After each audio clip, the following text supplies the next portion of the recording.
यहाँ पे दावत देना चाहूँगी CEO UPDL जनाब मोहम्मद अब्दुल्ला साहब को। तो मेरी तरफ से सबको अस्सलाम वालेकुम। जो रूडन है, अब इसको मैं रूडन इनक्लेव से जो बड़ा प्रोजेक्ट है से रूडन सिटी है, आप can say that it's a city. आपके पास जो सारी लिविंग फैसिलिटीज़ होती हैं, जिसमें आपके पास रोड इंफ्रास्ट्रक्चर जिसकी बात हुई, इसी तरह से आपके पास एजुकेशन और हेल्थ इंफ्रास्ट्रक्चर, इंटरटेनमेंट इंफ्रास्ट्रक्चर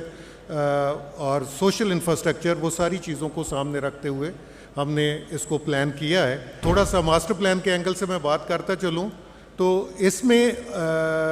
आपके पास सबसे पहले रोड इंफ्रास्ट्रक्चर में आपके पास प्राइमरी रोड जो हैं वो 280 और 250 फुट की हैं।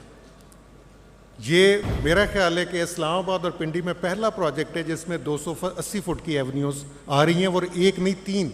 तीन रोड्स हैं जो 280 फुट की हैं, फिर 250 फुट की। इसके बाद कैंडी रोड्स हैं जो हमारी 120, 100 और 80 फुट के दरमियान है, और इसके बाद फिर हमारे पास स्ट्रीट्स हैं जो 60 फुट, 50 फुट, 40 फुट और 30 फुट के अंदर आ रही हैं एक्सेसिबिलिटीज़ की। लैंडस्केप के ऊपर भी बहुत पार्टिकुलरली अहमियत के साथ प्लानिंग हो रही है कि इसके अंदर जो हम इंफ्रास्ट्रक्चर को प्लान कर रहे हैं तो पहले विजुलाइज कर रहे हैं कि इस एक्टिविटीज़ ने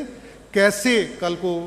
एग्जीक्यूट होना है और फिर कैसे यूटिलाइज होना है, कंज्यूमर को सामने रख के उसकी प्लानिंग हुई है। और उसमें ये मैं आपको बताऊं कि हमारा कोई स्कूल 2 एकड़ से छोटा नहीं होगा, ये मिनिमम स्टैंडर्ड्स है। इसी तरह से आपके पास जो ओपन स्पेसेस का है कि नेबरहुड लेवल के ऊपर, फिर सेक्टर लेवल के ऊपर और फिर सिटी स्केल के ऊपर, तो ये सारी एक ऐसी इंटीग्रेशन के अंदर प्लानिंग होगी और ऐसी हिरार्की के अंदर होंगी कि ये सारे एक दूसरे को सप्लीमेंट और कम्प्लीमेंट कर रहे होंगे। अब मैं इसकी डेवलपमेंट्स के ऊपर बात करूँ तो डेवलपमेंट्स में अभी जो हमने काम शुरू किया है, एक डिपार्टमेंट है जिससे रिलेटेड सारी activities, that's a state management, जिसमें आपके टाइटल्स और रिकॉर्ड की सारी हैंडलिंग और वो ट्रांसफ़र, टाइटल्स का चेंज, वो सारा। सेकंड आपके पास मेंटेनेंस सर्विसेज है, जिसमें जितनी सर्विसेज आपकी प्लान होती हैं, जिसमें रोड इंफ्रास्ट्रक्चर है, सीवरेज इंफ्रास्ट्रक्चर है, वाटर सप्लाई का इंफ्रास्ट्रक्चर है, ड्रेनेज का इंफ्रास्ट्रक्चर है, और उसके बाद उनकी डिस्पोजल के इंफ्रास्ट्रक्चर है, उन सब की मेंटेनेंस की बात होती है। Then water supply system, water supply system की जब हम बात करते हैं तो पहले सोर्सेज की डेवलपमेंट है कि जी आपको रेजरवार चाहिए, ट्यूबवेल चाहिए, मुख्तलिफ जगह के ऊपर रेन वाटर हार्वेस्टिंग चाहिए, फिर उसकी ट्रीटमेंट है जिसमें वाटर फिल्ट्रेशन प्लांट आते हैं, फिर डिस्ट्रीब्यूशन नेटवर्क्स आता है जिसमें अंडरग्राउंड और ओवरहेड स्टोरेजेस हैं, रेजरवायर स्टोरेजेस हैं, फिर डिस्ट्रीब्यूशन की तरफ जाता है और घर को कनेक्शंस तक पहुंचता है। इसी तरह से फिर सीवरेज की बात आती है। सीवरेज का नेटवर्क जो है वो भी आप घर से कलेक्ट करते हैं, मेन होल्स में आता है, चैम्बर्स में आता है, फिर नेटवर्क के तहत फिर मेन जिससे कह लें ट्रंक सीवर की तरफ जाता है और अल्टीमेटली सीवरेज ट्रीटमेंट प्लांट पे पहुंचता है। और जब सीवरेज ट्रीटमेंट प्लांट पे पहुंचता है तो वहाँ पे उसकी ट्रीटमेंट होने के बाद जो उसका पानी है वो प्लान्ड है कि फॉर दी हार्टिकल्चर है, इरिगेशन पर्पज़ के लिए यूटिलाइज होगा, और जो उसकी स्लज है वो एज ए ऑर्गेनिक मनूवर वो भी हार्टिकल्चर के लिए यूज़ होती है। तो इन सारी चीज़ों को सामने रख, फिर देन सॉलिड वेस्ट मैनेजमेंट,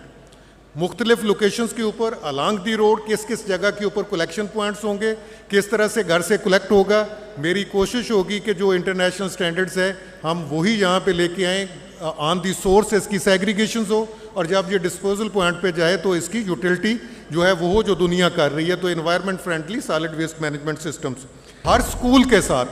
यहाँ पे स्कूल है उसके साथ एक बड़ा पार्क दे दिया हुआ है। तो बड़े पार्क जो हैं, और ये भी आप सुन के हैरान होंगे कि जो हमारा सेंट्रल पार्क है वो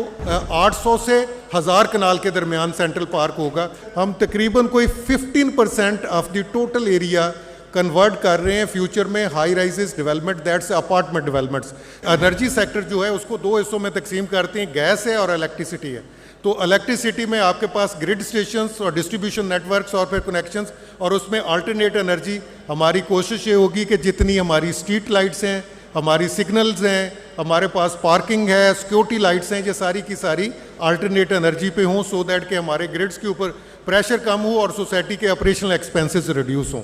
इसके बाद जो हमारे पास अल्टरनेट एनर्जी में कोई और सोर्सेज फ्यूचर में जनरेट होते हैं तो उसके लिए भी हम अपनी चीज़ों को प्लानिंग में रख रहे हैं। इसका सेंट्रल पार्ट है जिसे हम कल को CBD बोलेंगे, this is a central business district of the city.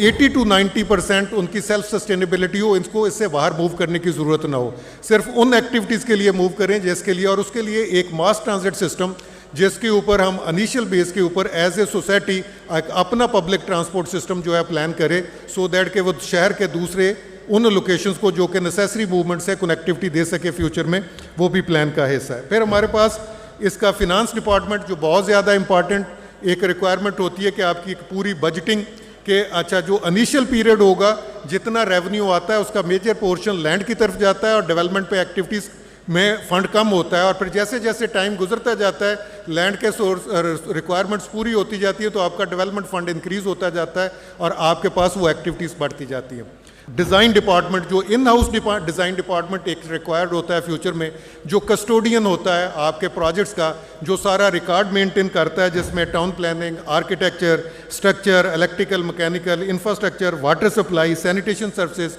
Parking and traffic planning and management, जो कम्युनिकेशन का नेटवर्क है इंटरनेट का, ये आज बहुत ऑप्टिकल फाइबर वो हर घर तक पहुँचाने की उसकी प्लानिंग हम कर रहे हैं। फिर सिक्योरिटी एंड इन्फोर्समेंट एक और बहुत बड़ा इशू आ चुका है कि जिस इन्वायरमेंट में आप रह रहे हों आप वहाँ पे सिक्योर फील करें, उसका सिक्योरिटी फेंस, गेट और एंट्री वो कंट्रोल मैकेनिज्म के तहत चल रहा हो के अंदर लोग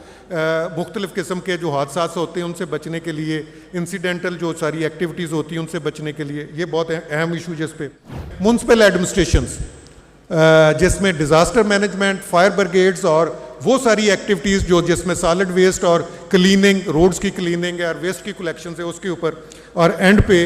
जो हमारे पास सारे रिलीजियस अफेयर्स हैं जिसमें मास्क, इमाम बारगाह, चर्च, चूँकि हमारे पास सारी कम्युनिटीज़ हैं उनकी पॉपुलेशन के हिसाब से। मैंने तो फेरी थी यूं ही खाक में उंगलियां, जब गौर से देखा तो रूडन तेरी तस्वीर बन गई। मैं इसके साथ सबका शुक्रिया अदा करता हूँ। Thank you.